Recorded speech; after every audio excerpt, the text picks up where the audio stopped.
It's time for this week's episode of Brandon Sports Talk, featuring in-depth interviews from those who are trending in the world of athletics.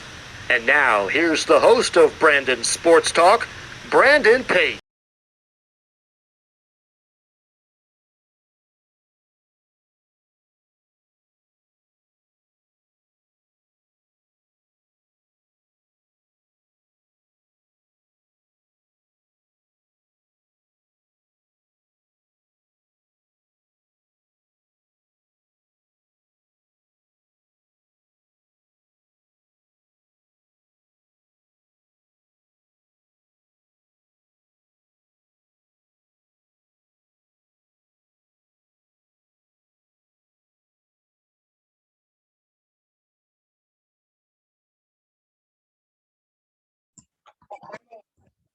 Welcome back to Brandon Sports Talk. In today's episode, I have the privilege to interview Fairfield Stags head women's basketball coach, the new women's basketball coach, Coach Carly Thibault. How are you doing today? I'm good. I'm glad to be here. And I'm kind of my first official day in Fairfield and excited to get going. It's exciting. Can you talk about how you knew that you wanted to obviously get into college coaching? So I've actually known I wanted to coach for a very long time. My dad coaches professionally. My brother coaches professionally as well. And once I realized that my playing days were limited and numbered, I knew I wanted to stay involved and stay in the game and give back to the game that gave so much to me.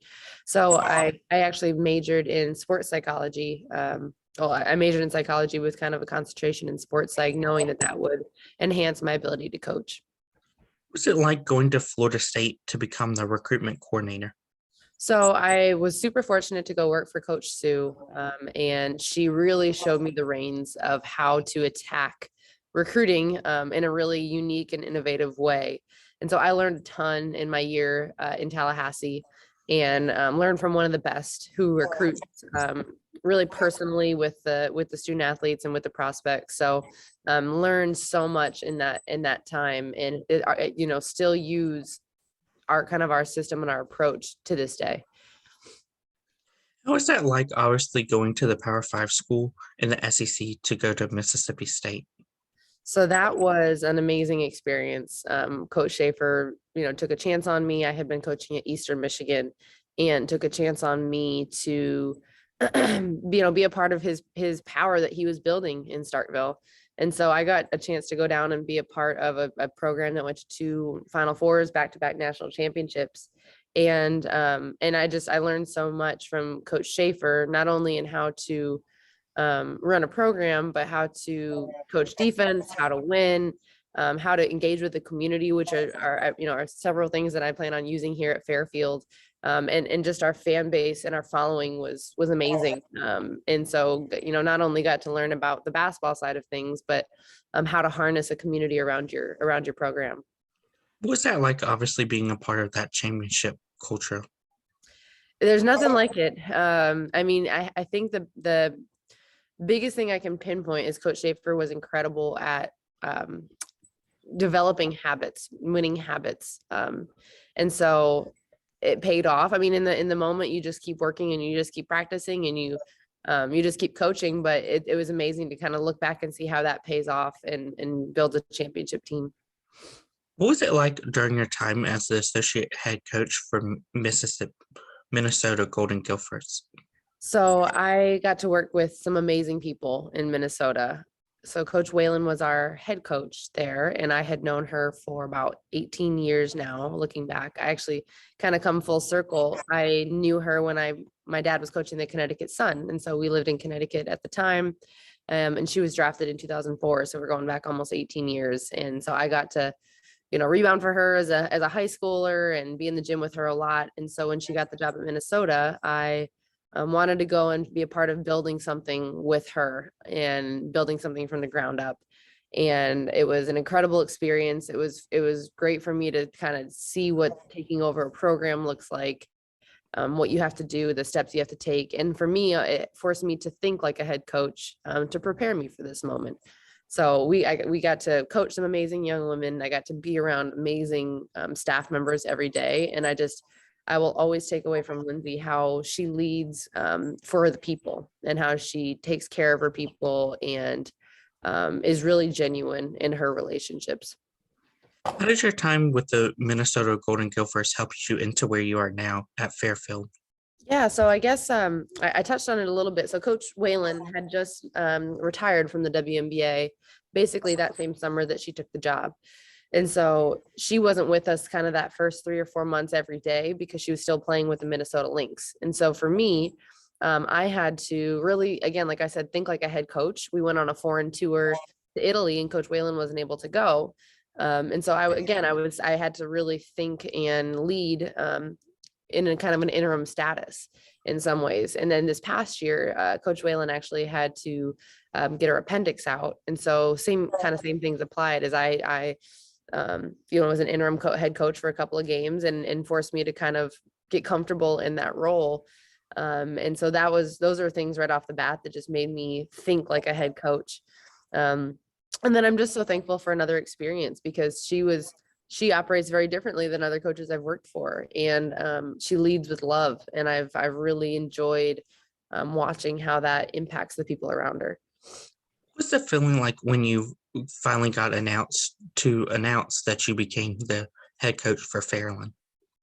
So when I was hired here, it was really heartwarming just to hear from people that I love and mean so much to me. And it's kind of a bit of a homecoming for me. Like I said, having coming back to Connecticut after about maybe 10 years or so. And so I'm excited to get to know the women. I am excited for this opportunity and I'm just really excited to impact lives in a really positive way. And I couldn't, do it without all the people that I've worked for and learned from to this point. And I love that I can kind of honor them and how I coach. What are some of your future plans as the new head coach?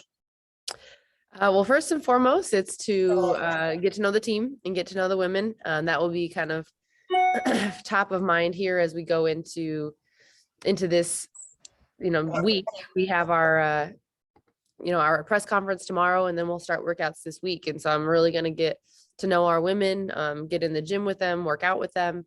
And then recruiting. So, get to know the team and then bring in, again, really strong, high character women to join this program, whether that's in the transfer portal or from the high school, from the high school level. So that's kind of right off the bat. But then I just really want to ingrain ourselves in the community, get to know, the youth and the alumni and the donors and really kind of ingrain ourselves here. And then we got to move. So we got to find a place to live and get out here. But as we kind of build this program, I'm excited to build on with the success that they've already had and continue kind of those successes. They've been to an NCAA tournament this past year. They won the MAC championship. And so take some of those strengths that they did so well, and then again, tweak it and make it authentic to me.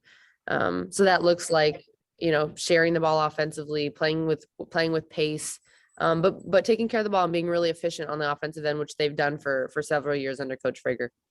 Of course, what is that going to feel like to obviously take over the program and start to build your own culture for the program? Yeah, I think it just takes intentionality, starting with the staff that you hire has to match you and what you want to make the culture. But I've talked about it a little bit, and I'll talk about it tomorrow on my press conference, is that I really want this program, the culture, to be selfless. I want us to care more about each other and each other's successes and celebrate each other's successes more than our own. I want, like I said, offensively, I want to share the ball. I want to be selfless in how we play on the offensive end, but I also defensively, that means sacrificing and being really disciplined. And so that's something that I really believe in. And I think that breeds a lot of success. And I think that just takes time and intentionality in how you build it and what you do every single day, both as a staff and on the court. Of course, what has it been like, obviously, to build the team as both on the coaching side and athletic side? So I'm only a couple of days in, so it's hard to say too much, but I think right now it's just been a lot of conversations, a lot of communication with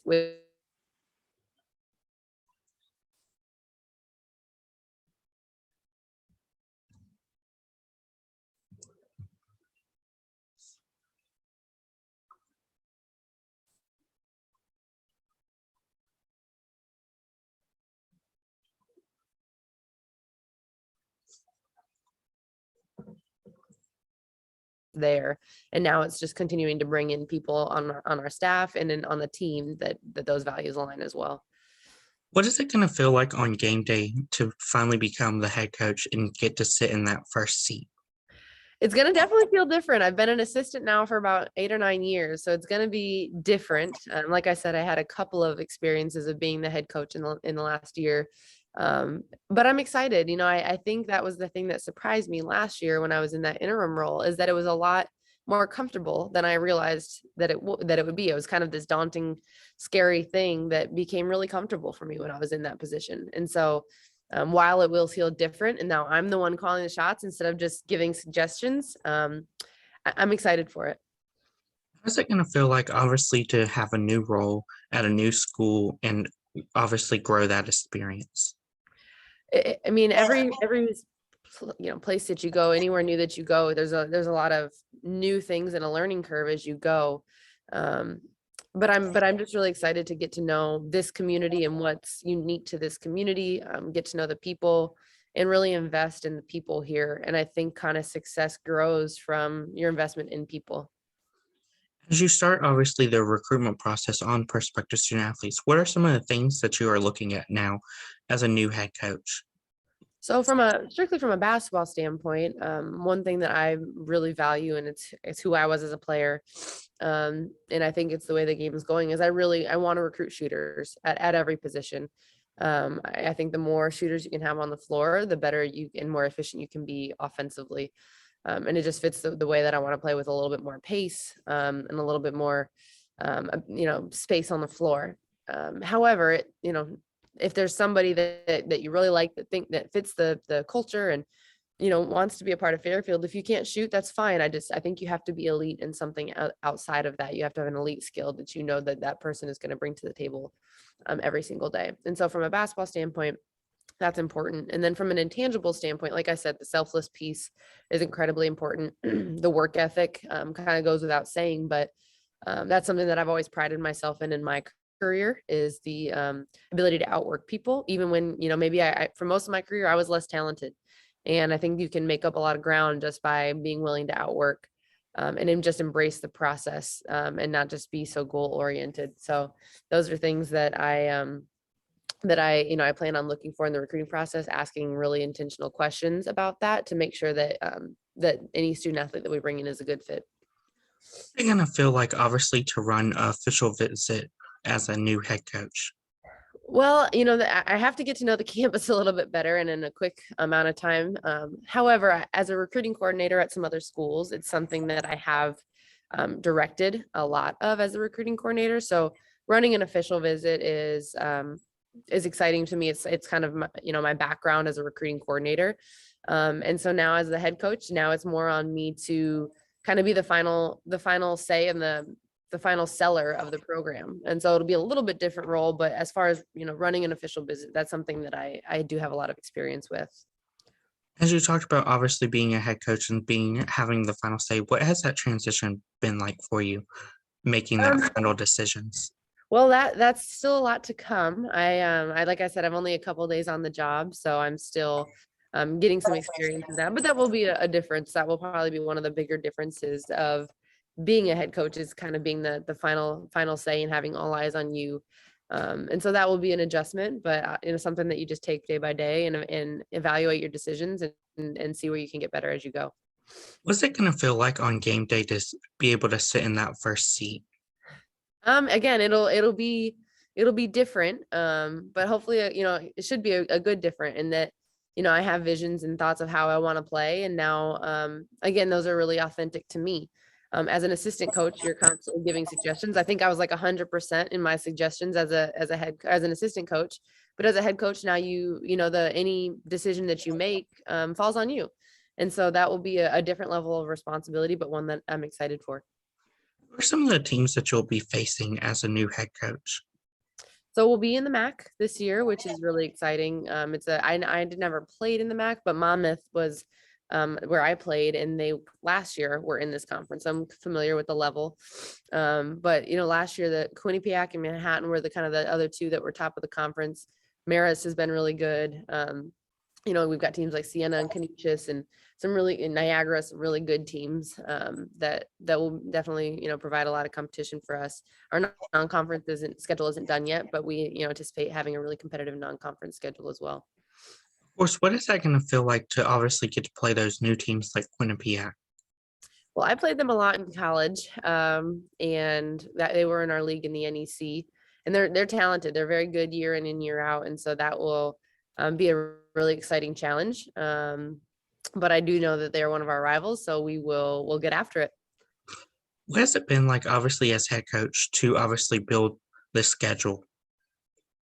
That's something that we're, is in the works. Like I said, we've only been here a couple of days now, but that's something that's kind of top of mind to build a competitive schedule and put ourselves in a position to be ready for the MAC conference play. And so, there's a bit of nuance to it, to bringing in a couple of, guarantee games too, that are maybe above the level that you play in the MAC, and then also getting some really good competitive games both on the road and home to prepare you to go in and be really successful in conference play. What advice would you give those high school athletes looking to become future college basketball players? My advice would just be that it's so much more than just the skill. While you have to be really skilled to, earn a college scholarship and go play in college, college coaches look for so much more than that, and the intangibles of being a great teammate, of how you interact with others, of are you a energy giver or an energy taker. There's so much more that goes into that. You have to be a great student to get in. You have to be invested in your own development and show that you can continue to get better in the recruiting process. And it's important that you're a good communicator. If a coach reaches out to you and you don't reach back, it's really hard to recruit somebody.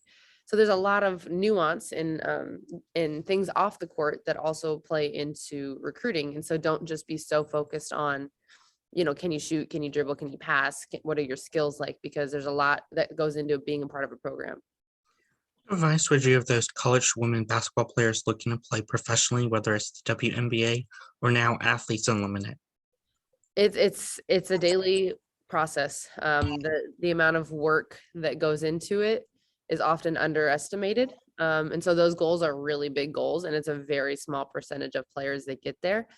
And so the amount of work that you have to be committed to doing, not just when you feel like it, but day in and day out, is a big deal. And so if you're going to say those goals, you have to let a coach push you to those, because we're going to say things and make you work in ways that allow you to get there. But you just have to be committed to the process of it, because it's a daily grind. What advice would you give those future college women's basketball coaches looking to get started in the industry? I think one thing I can say in my career, this is just kind of my personal thoughts, is align yourself with really good people. There's so much value in learning from people who coach the right way.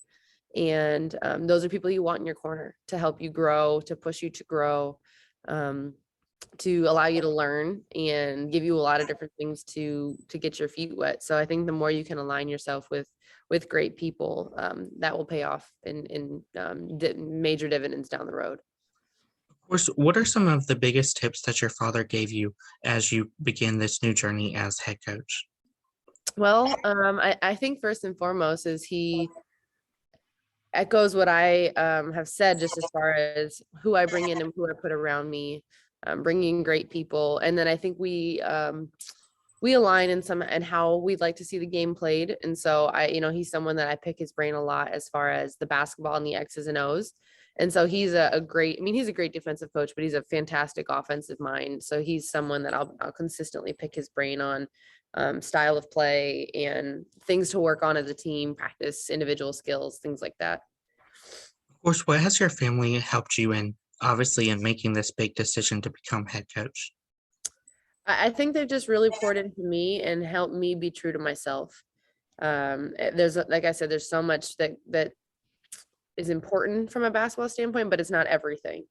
And so it's been important that first head coaching job is a great fit for me and somewhere that I can be authentically myself. And that's something that they've always guided me and helped me on. What advice would you give future new head coaches, such as yourself, looking to get that first role in becoming head coaches of a program? Well, I can't give advice about being head coach yet because I'm still pretty new at this, but I think the best thing I can say is really just dive in head first. And when you are an assistant, to learn in any capacity that you can. It's easy when you get busy in the season to, kind of get stuck in your lane and stay in your lane because you want to do a good job at what your responsibilities are. But I think it's important that you help. If, let's say you're not a recruiting coordinator, go help the recruiting coordinator and learn how they do what they do. Learn every aspect of a program, because that's going to come into play when you're now overseeing and leading every part of your program. That's great advice. Where can my listeners find you at on social media, along with Fairland's women's basketball program at? So my Twitter is my Instagram is at CTBOW on both Twitter and on Instagram. And you can go to Fairfield Stags on both. And there's Fairfield Stags on Twitter and Instagram. And then there's Stags B-ball for the women's basketball Twitter. Thank you again, Carly Thibault, for your interview, and best of luck in your future as you begin this new journey as the new head coach. Thank you so much. You can find Brandon Sports Talk on Facebook at Brandon Sports Talk, Instagram at Brandon Sports Talk, Twitter at Talk_Brandon, and you can find me on YouTube at Brandon Sports Talk. Don't forget to like, comment, and subscribe. Thank you again, Coach Carly Thibault, for your interview, and best of luck in your future. Thank you so much. You've been watching Brandon Sports Talk. Please feel free to like, share, and subscribe to Brandon Sports Talk on social media and on YouTube.